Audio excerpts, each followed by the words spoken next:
हमारे सम्मानित प्रिंसिपल विद्यार्थी जी, कमलेश जी और इस विचार गोष्ठी में मौजूद तमाम बुद्धिजीवी साथियों, असल में मेरे लिए समस्या ये खड़ी करती कि भाई जिनके सामने मैं बात रखूँगा वो सारे मेरे से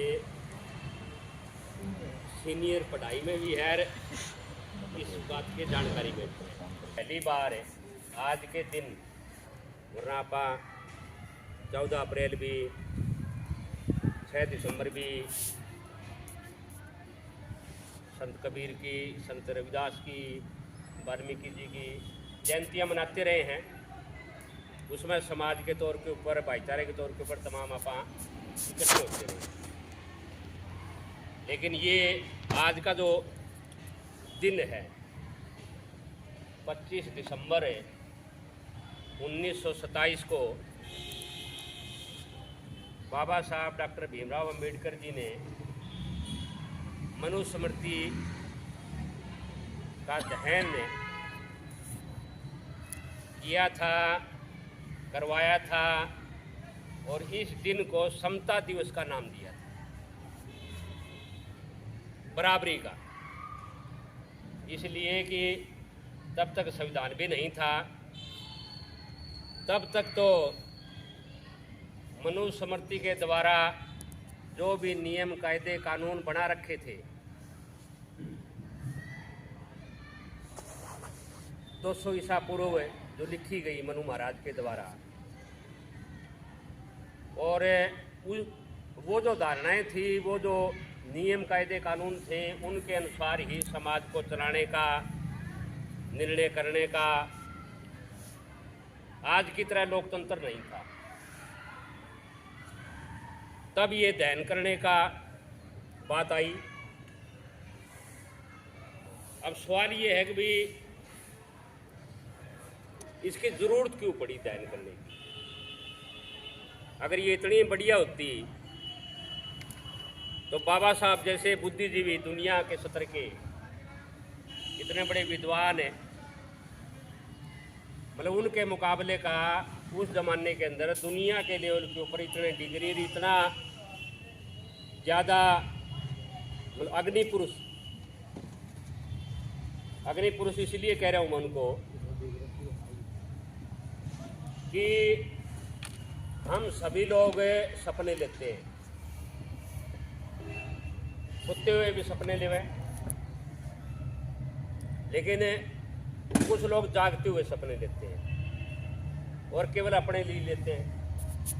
बाबा साहब वो अग्नि पुरुष है जिन्होंने जागते हुए सपना लिया और ताउम्र उसके अंदर रंग भरने का काम किया। अब उनका जीवन, उनका इतिहास, उसके ऊपर आज आप विचार, उसके ऊपर मैं नहीं जाना चाहता क्योंकि लंबा विषय है ये। लेकिन इतने बड़े बुद्धिजीवी जिन्होंने इस बात को समझा कि भारतीय समाज के अंदर अगर समस्याएं हैं, इन समस्याओं की कोई बुनियादी जड़ है तो वो जड़ मनुस्मृति के अंदर निहित है, उसके भीतर मौजूद है।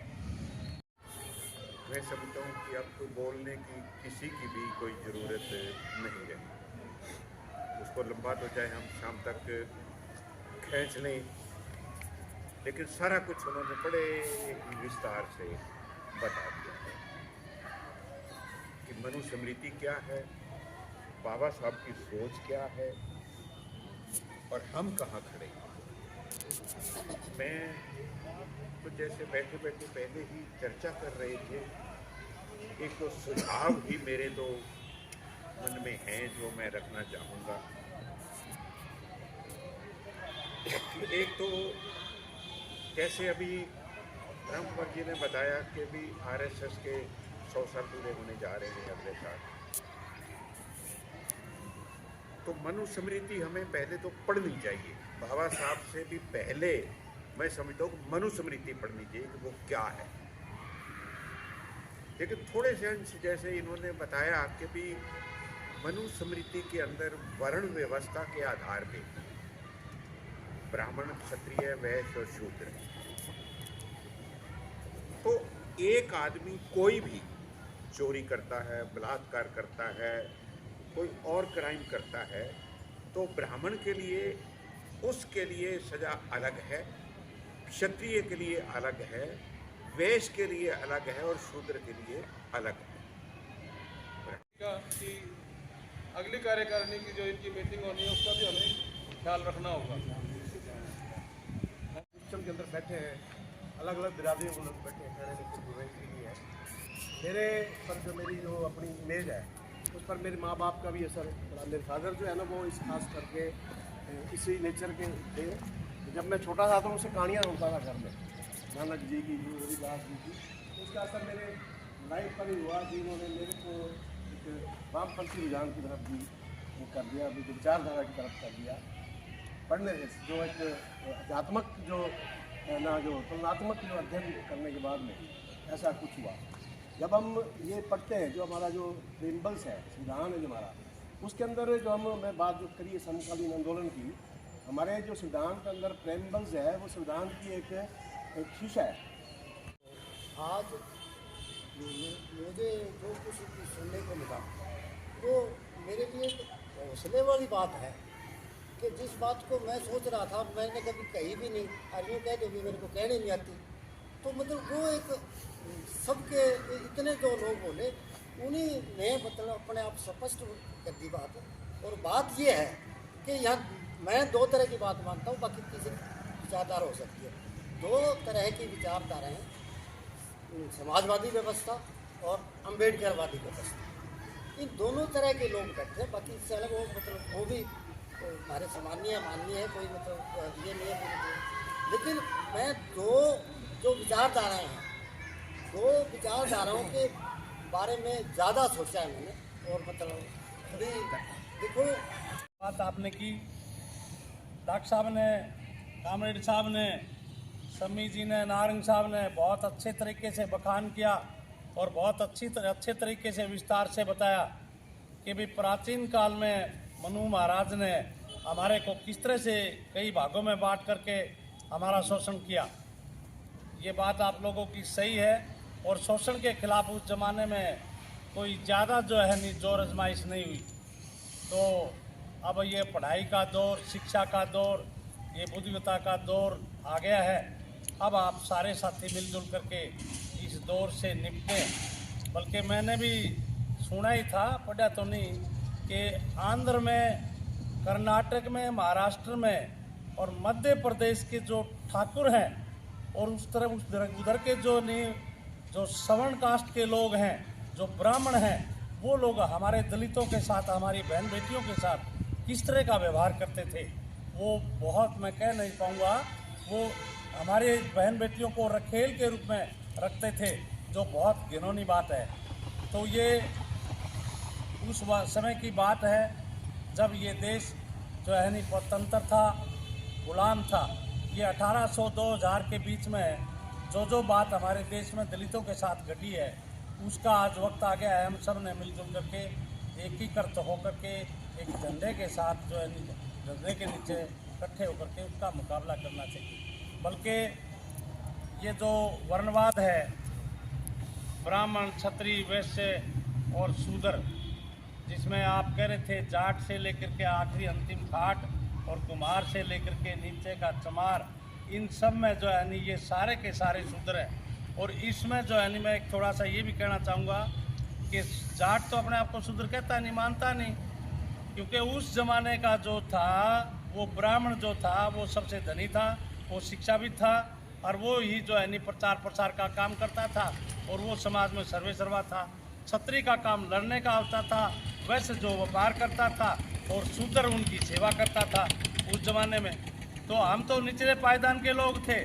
अब जो है आर्थिक हालात में जाट सबसे मजबूत हो गया, शिक्षित हो गया और आर्थिक क्षेत्र में मजबूत हो गया, पढ़ा लिखा हो गया, और वो अपने आप में जो है नहीं अब यूँ भी कहता है कि हम जो है नहीं लड़ाके भी हम ही हैं। तो हम किस बात के शूद्र? राज भी हम चलाते हैं, पैसे के क्षेत्र में मजबूत है, व्यापार भी हम करते हैं, तो हम किस बात के शूद्र? आप गलत करें, हम शूद्र नहीं हैं। अब पिछले दिनों जो है नहीं मान सिंह सरपंच जो है इसका फुल्ला गाँव का, वो मुझे कहने आया भाई चलो आप वहाँ चलते हैं नागपुर। मैंने कहा किस लिए? कहता वहाँ RSS का कैंप लग रहा है। मैंने कहा तू जाट होके जो नहीं RSS के कैंप में जाता है, ये क्या मतलब है? कहता है भाई वहाँ कोई जो है चमार जाट धाड़क सेंसी बोरी तेली मनियार नहीं है, वो तो भारतवर्ष के निर्माण में इस देश को गौरवमयी राष्ट्र बनाने के लिए हम सब वहाँ इकट्ठे हो रहे हैं और आप भी चलो उनकी शिक्षा देखो। तो मैंने कहा भाई मैं तो नहीं जाता वहाँ, आप जाओ, आप तो वहाँ चौटाला के वर्कर होते थे और अब RSS में जाने लगे। मैं कहा शर्म की बात है मान सिंह, आपने नहीं जाना चाहिए वहाँ। तो मैं ये कह रहा हूँ कि इस देश में बहुत ज़बरदस्त ब्राह्मणों ने भ्रम भ्रांति फैलाई थी, इस देश में शोषण किया था, इस देश में जो नहीं गरीबों को जो है नहीं निचली गर्त में जो नहीं डाल के रखा था, और हमारे साथ क्या क्या अत्याचार हुए वो आप सब ने अभी बखान किया था। तो मेरे से तो ज़्यादा पढ़े लिखे भी हैं और बुजुर्ग भी हैं, और उन जो सभा में आए हुए सभी सदस्यगण हैं उनका मैं धन्यवाद करता हूं।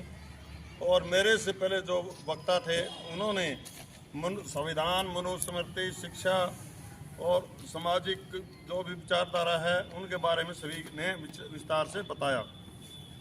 मैं एक भारतीय सरकार से जो भारतीय जनता पार्टी है उसने अपने आप को एक राष्ट्रीय भगत होने का सर्टिफिकेट देने के लिए हमारे समाज के अंदर जो हमारा राष्ट्रीय तिरंगा झंडा है वो घर घर तक पहुँचाने का काम किया, और अपने आप को ये सर्टिफिकेट देने का काम किया कि मैं हमारे से ऊपर कोई भी मतलब देशभक्त नहीं है।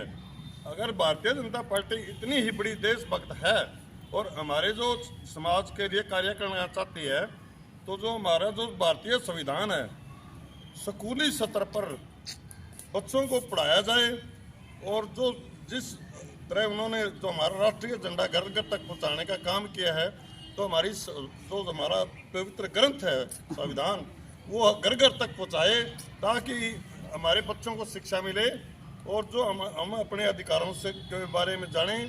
तो अगर हम अपने संविधान और अधिकारों के बारे में जानेंगे तो ही हम हमारे जो समाज है वो हमारे जो विरोधी हैं मनुस्मृति वाले उनके खिलाफ लड़ने के लिए शक्ति का प्रदर्शन करेंगे और जोरदार ताकत के साथ उनके साथ सामने खड़े होंगे। तो मेरा जो भारतीय जनता पार्टी है और जो हमारे समाज के जो संगठन हैं उनसे मेरी मांग है कि तो हमारी जो नई शिक्षा नीति है उसके अंदर हमारा जो भारतीय संविधान है वो पढ़ाया जाए और वो स्कूलों में लागू किया जाए।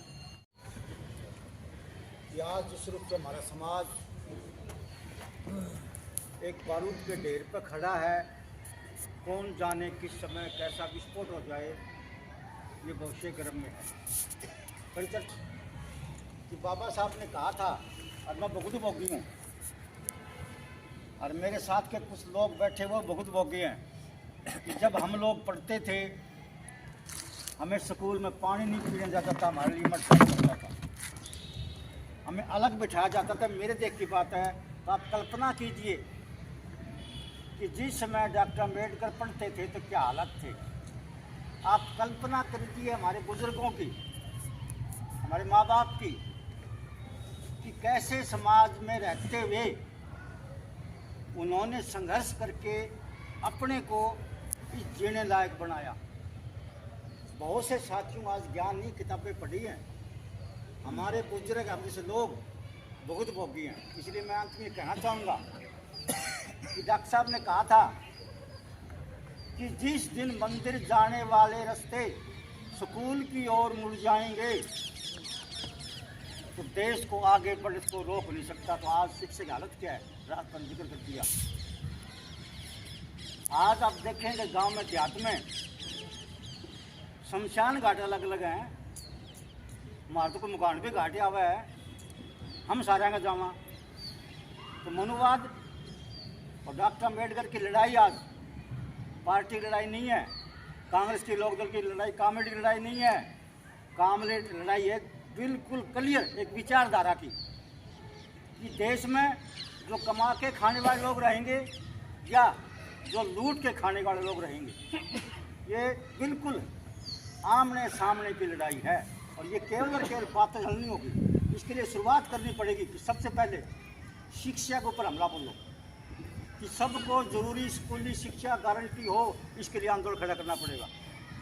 सबके लिए आज अपने संविधान को मानते हैं, संविधान का बचा है, सारा का सारा महकमा प्राइवेट कर दिया, बल्कि शुरुआत में जिक्र किया रामकुमार ने कि 8 घंटे ड्यूटी थी, आज 12 घंटे कर दी होगी। कौशल रोजगार क्या है? और कल राजस्थान में जो भर्ती हुई है घंटों के हिसाब से, 1 घंटा झाड़ू काटते घर जा, रोजगार कहाँ बचा है?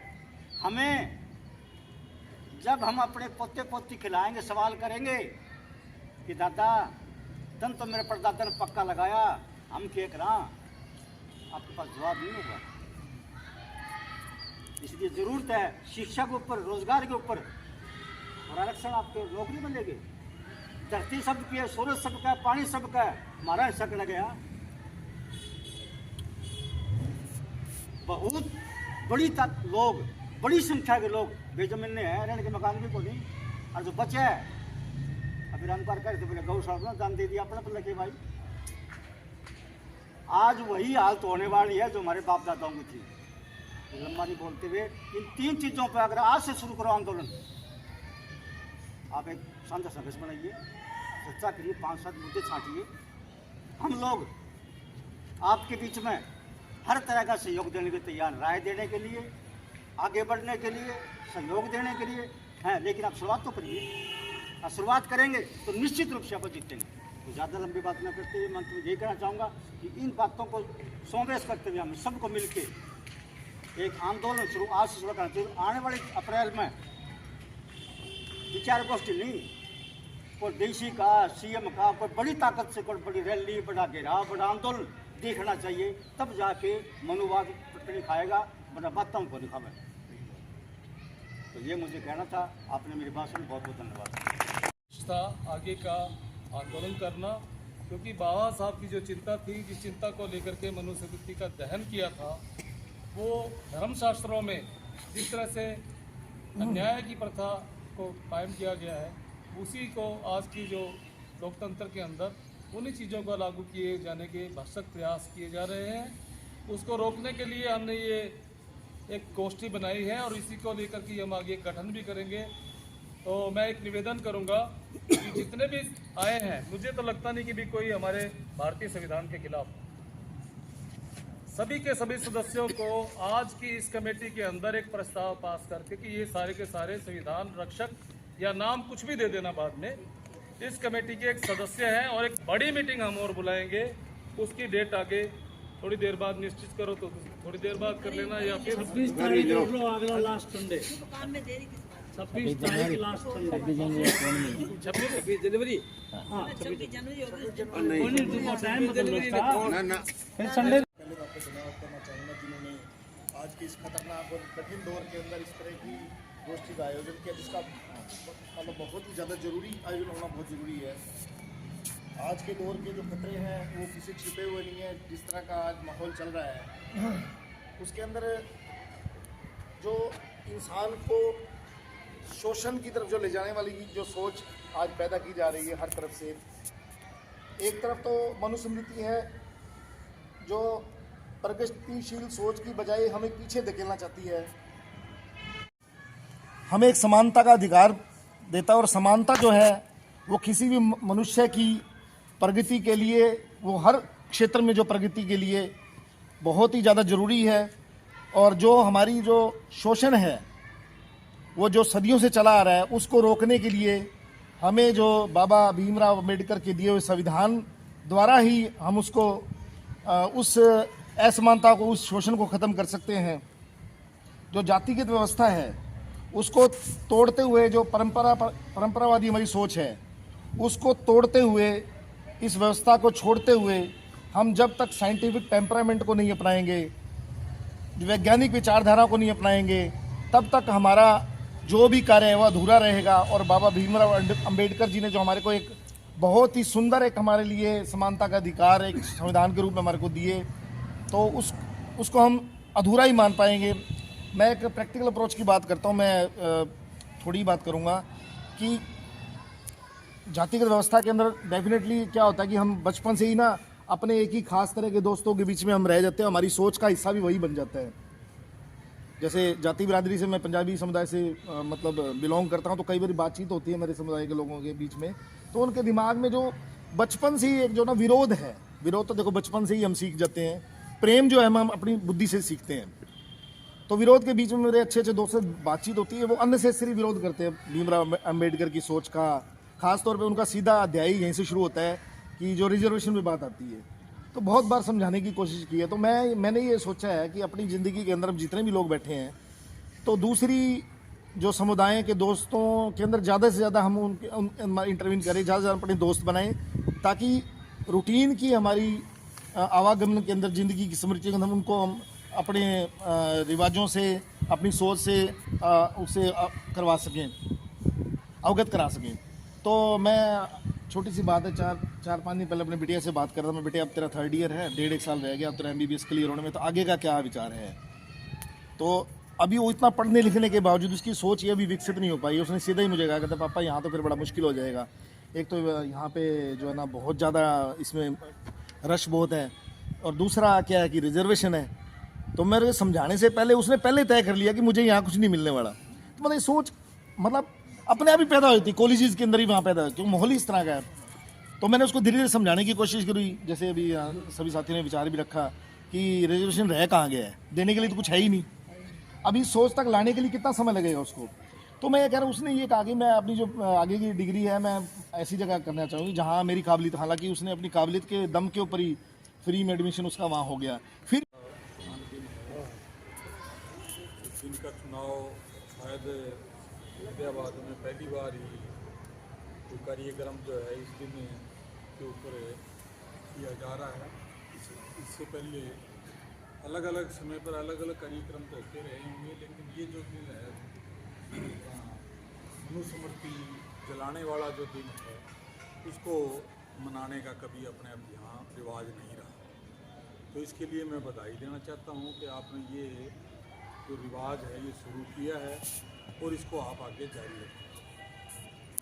तो मनुस्मृति बनाम संविधान, ये जो बात अभी रखे समीरती जी बता रहे थे कि ये RSS इसी को संविधान मानता है, मनुस्मृति को, और मनुस्मृति ही संविधान के तौर के ऊपर चलती रही पहले, जिसमें लोग जो है शूद्र और वर्ण व्यवस्था जो है वो मनुस्मृति वर्ण व्यवस्था को मानती है। तो उनका संविधान जो है वो मनुस्मृति है।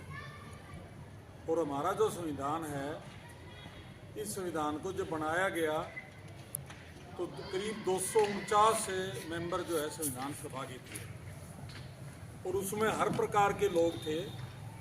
हिंदुस्तान बहुत बड़ा देश है, इसके हर तरीके के जो हर विचारधारा के, हर सोच के सभी लोगों को जो है उस संविधान सभा के अंदर शामिल किया गया था। RSS के लोग भी उसके अंदर शामिल थे, कम्युनिस्ट भी उसके अंदर शामिल थे, और दूसरे जो सिख थे और दूसरे जो लोग थे, सारी तरीके धाराएं जो हैं उनके लोग इसके अंदर शामिल थे। और उन्होंने बड़ा डिस्कस करके, और दुनिया के जो संविधान है उनकी भी उन्होंने जो है उनको भी चेक किया, देखा, और सारा डिस्कस करके और दुनिया का एक सर्वोच्च संविधान जो है का गठन किया। तो इसीलिए इस संविधान को हम सर्वोच्च इसलिए कहते हैं कि इससे बढ़िया संविधान और दुनिया के अंदर कोई हो नहीं सकता जो भारतीय संविधान है। और इस संविधान का जो ड्राफ्ट करने का जो काम था वो बाबा अंबेडकर जी ने किया था, इसलिए उन्हीं के नेतृत्व में जो है इस संविधान के गठन की हम चर्चा करते हैं, बात करते हैं। बाकायदा ये संविधान सभा द्वारा बनाया गया। जो मनुस्मृति है, मैं शॉर्ट में अपनी बात जो है रखूँगा, साथियों ने रखी है काफ़ी, और भी बोलेंगे। मनुस्मृति जो है वो असल में हमारे विचारों के अंदर कूट कूट के भरी हुई है, हमारे दिमागों के अंदर। और हमारे जो दिमाग हैं, इन दिमागों से जब तक मनुस्मृति नहीं निकलती, ये ब्राह्मणवादी समाज है, ये ग्रंथ है। मनु जो महाराज है वो एक ब्राह्मण है, मनु महाराज ब्राह्मण था, और ब्राह्मणवादी जो व्यवस्था है वो ब्राह्मणवादी व्यवस्था ही इस सारे सिस्टम को संचालित करती है। और ये जो हिंदू धर्म है, ये असल में हिंदू धर्म नहीं है, ये ब्राह्मण धर्म है, ये ब्राह्मणों का धर्म है। और ब्राह्मण धर्म को इसलिए नहीं कहते कि इससे इनकी जो सच्चाई है वो उजागर हो जाती है, इसलिए वो इसको ब्राह्मण धर्म ना कह के इसको हिंदू धर्म कहते हैं। वास्तव में ये हिंदू धर्म नहीं है, ये ब्राह्मण धर्म है। और बाकी के जो लोग हैं उनसे मनवाने के लिए अलग अलग तरीके से इन्होंने जो है पाखंड रचे हुए हैं और वो उस तरीके से इसके अंदर मनाते हैं। और वो जो विचार हैं वो हर तरीके से ब्याह शादियों के जो विचार हैं, मौत जीवन जन्म के जो विचार हैं, वो हर तरीके के जो विचार हैं, उन सारे विचारों के अंदर जो है मनुस्मृति भरी हुई है।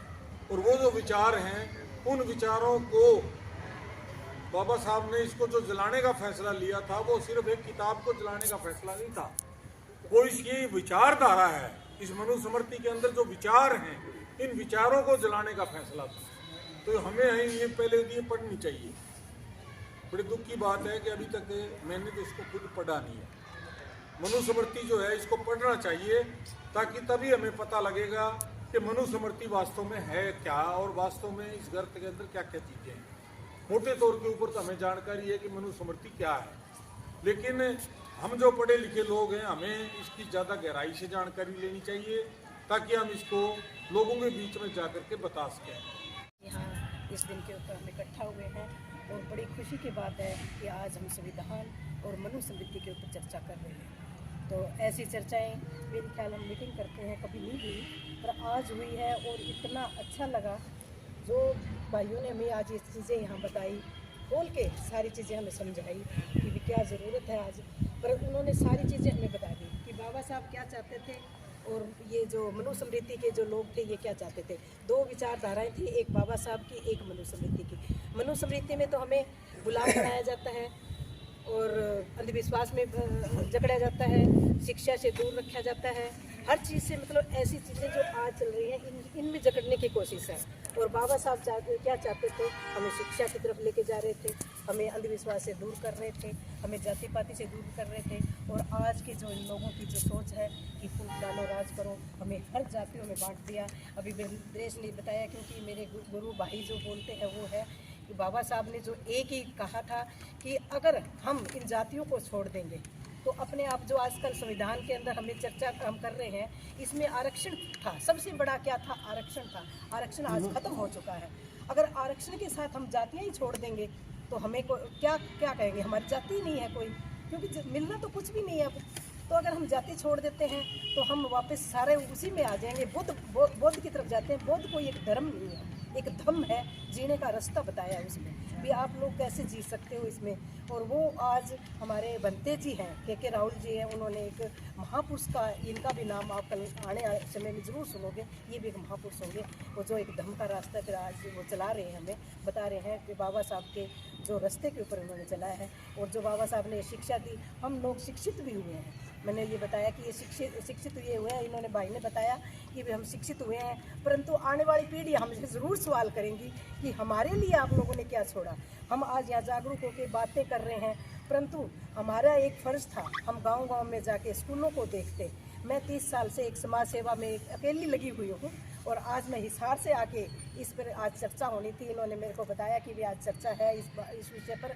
तो मैं समाज में महिलाओं के प्रति, एक समाज को जागरूक करने के लिए, महिलाओं के लिए जागरूक करने के लिए मैं काफ़ी समय से काम कर रही हूँ। और मैं चाहती हूँ कि ये महिलाएं आगे निकलें, क्योंकि महिलाएं जब अभी मैं छोटे बीच में से बात ले रही हूँ कि लोगों आप लोगों की ही सुनी थी बातें कि हमारी महिलाएं आज धर्म उसमें अंधविश्वास में फैली हुई है। सुबह लगती है पूजा पाठ करने में, व्रत त्योहारों को मनाने में, तो वो हमारी ही ड्यूटी है ना। कौन बताएगा उन लोगों को, कौन बताएगा? आप लोग ही तो बताओगे ना कि भी ये चीज़ गलत है। आज यहाँ नहीं है, आज अगर वो आते तो भी वो थोड़ा बहुत तो विरोध ज़रूर करती कि भी ये तुम तो भगवान को नहीं मानते, तुम तो पूजा पाठ नहीं करते। और मैं जो आज ये छोड़ रखा, पहले मैं भी करती थी ये सारा, मेरे फादर नहीं करते थे पर मेरे ससुराल वाले थे, तो फिर मैं उन्हीं के साथ में मैं करती थी। आज मेरी 3 बहुएँ हैं, ना मैंने दहेज लिया, ना मैंने कभी एक बेटे की शादी में हमने खर्चा किया था, ना आज हम खर्चा करते, ना हमारी बहुएँ हैं ना लड़कों की तरह रहती है। और ना मैंने उनको कभी कहा कि भी तुम ऐसे ये ना करो या करो।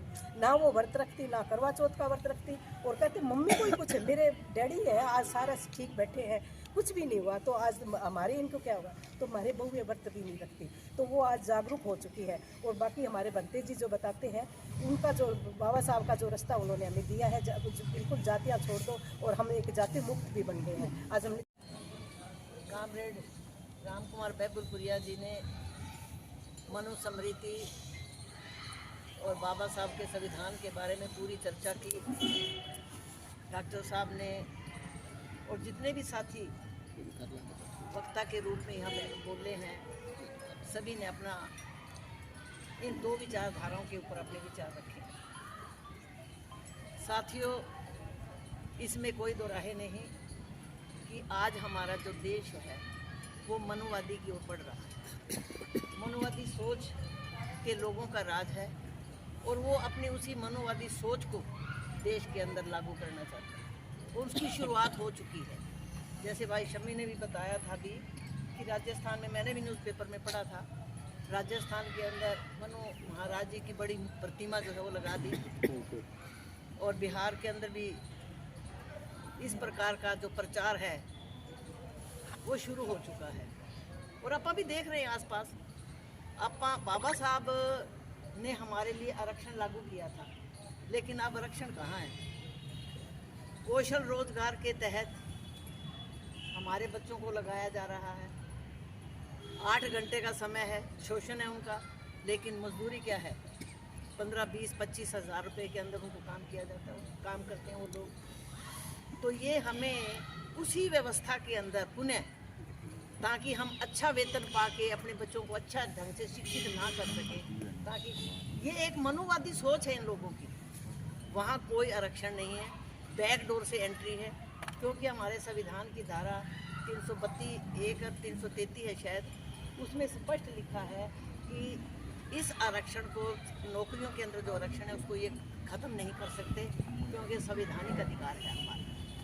इसलिए इन्होंने ये बैक डोर से एंट्री शुरू कर दी, कौशल रोजगार शुरू कर दिया, प्राइवेट ठेके में भर्ती करनी शुरू कर दी, DC रेट पे शुरू कर दिया, तो नौकरियाँ खत्म। इसके अलावा हमें मनुवादी सोच के लिए जगह जगह मंदिरों का निर्माण तो कर रहे हैं, स्कूलों को बंद किया जा रहा है।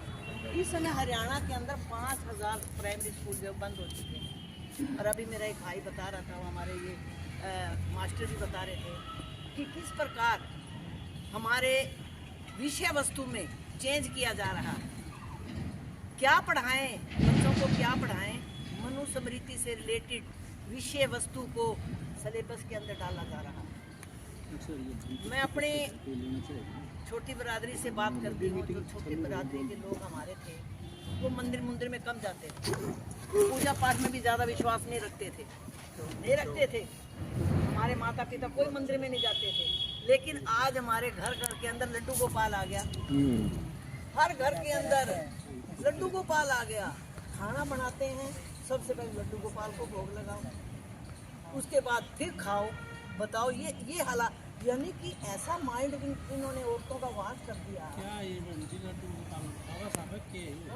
बाबा साहब के व्यापारियों का बिजनेस है, जान करके की मूर्तियाँ बना दी, कोई इतनी बना दी, कोई इतनी बना दी, कोई इतनी बना दी, और वो इनका बिजनेस है। वो तो नोट छाप रहे हैं और अब उसका भोग लगा के जो है भोजन करा। बताओ ये हालात हुए पड़े हैं। मंदिर छोटे कपड़े बनाते, अच्छा इनके कपड़े बनाने वाले अलग पैदा कर दिए, छोटे गर्म कपड़े आ गए तो गर्म कपड़े डालो।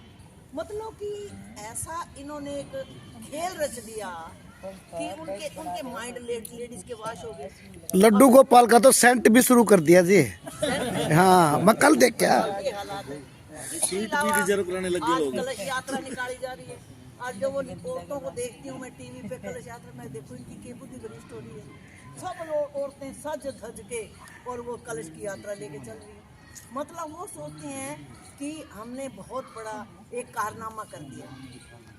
एक और बात मैं कहना चाहूँगी, अब ये कावड़ लेके आते हैं, अमित शाह का बेटा जाता है कावड़ लेन, कोई DC IAS ऑफिसर का बेटा जाता है कावड़ लेन, ये कावड़ लेन भी हमारे वाले जाते हैं। और इस बार कावड़ लेने वाले लोगों में जो बच्चे मरे हैं उनकी गिनती कर लेना कितने लोग मरे, और हमारे लोग ही हैं वो ज़्यादातर। सारे के सारे हमारे दलित और पिछड़े बैकवर्ड के लोग थे, सारे बैकवर्ड क्लासेस के लोग थे। तो ये हैं, ऊपर से फूलों की वर्षा कौन कर रहा है? फूलों की वर्षा, ताकि वो लोग भूल जाए भाई वाह भाई ये तुम्हारा तो बड़ा अच्छा। तो ये एक मूर्ख बनाने का एक साजिश है। इस साजिश को हमें समझना पड़ेगा साजिश को, वरना हमारा भविष्य जो है बड़ा अधर में है। हमें शिक्षा से वंचित किया जा रहा है। मनुस्मृति में तो स्पष्ट लिखा है कि नारी की स्थिति जो है वो पुरुषों से भी ज़्यादा बदतर है, पुरुषों से भी ज़्यादा। स्पष्ट पढ़ा होगा ना ये अपने मनुस्मृति क्यों जलाएगी, तो बाबा साहब ने यूँ ही थोड़ा जलाएगी। बाबा साहब ने जब देखा कि ये तो विधान ही उल्टा है, तो बाबा साहब ने इस स्मृति को जलाया। हमें उसको भी पढ़ना चाहिए, बाबा साहब के संविधान को भी पढ़ना चाहिए, और इन मनोवादी लोगों की सोच को भी हमें ध्यान में रखना पड़ेगा। साथ हम किसी पार्टी में काम करें कोई दिक्कत नहीं, लेकिन अपने अधिकारों के लिए, अपने बच्चों के भविष्य के लिए हमें एकजुट होना पड़ेगा, और इन मनोवादी सोच को अपने घर से पहले तो ख़त्म करना पड़ेगा। मेरी बहू है, अब वो भी पूजा पाठ सारा दिन लगी रहती है। मैं उसको समझाती हूँ बेटी क्या है इसमें, मैं जो होना वो तो होके रहे। मम्मी आप तो बस बोली बात करो, मैं तो बस बोली बना देती है। मेरे को गुस्सा बहुत आता है, वो जब पूजा पाठ करती है मेरे को गुस्सा बहुत आता है, लेकिन मेरी नेचर है मैं बड़ी शांत हूँ। मैं घर में क्लेश नहीं करती ना, मैंने आज मैंने बहुओं से लड़ाई नहीं करती, उनको प्यार से समझाने की कोशिश करती हूँ। आप लड्डू गोपाल ले आई, मैं बोली बेटी ये क्या है, मैं मम्मी लड्डू गोपाल है। मैं खास तक लड्डू गोपाल अपने घर में खाई नहीं ना मम्मी, सारी दुनिया ले आ रखे। मैं अच्छा भाई, और मैं क्या करूँ, अब मेरे घर के मेरे कहने में नहीं चलते, मेरी बहू नहीं मानती, वो कहती ना मम्मी ये तो जरूरी है। मनाओ कोशिश करती, प्यार से समझाने की कोशिश करती हूँ, धीरे धीरे उनको रास्ते पर लाने का मैं प्रयास कर रही हूँ, और मैं ले आऊँगी। एक तो मेरी बहू जो है वो रास्ते पे आ गई, छोटी तो आ गई, थोड़ी बड़ी है, वो बड़ी को भी धीरे धीरे एक दो चोट लगेगी तो वो भी रास्ते पे आ जाएगी। कुल मिला के ये है कि ये मनोवादी सोच ने हमारे दिमाग को वाश कर दिया है। हमें इससे दूर रहना है, और अपने संविधान को बचाने के लिए हमें एक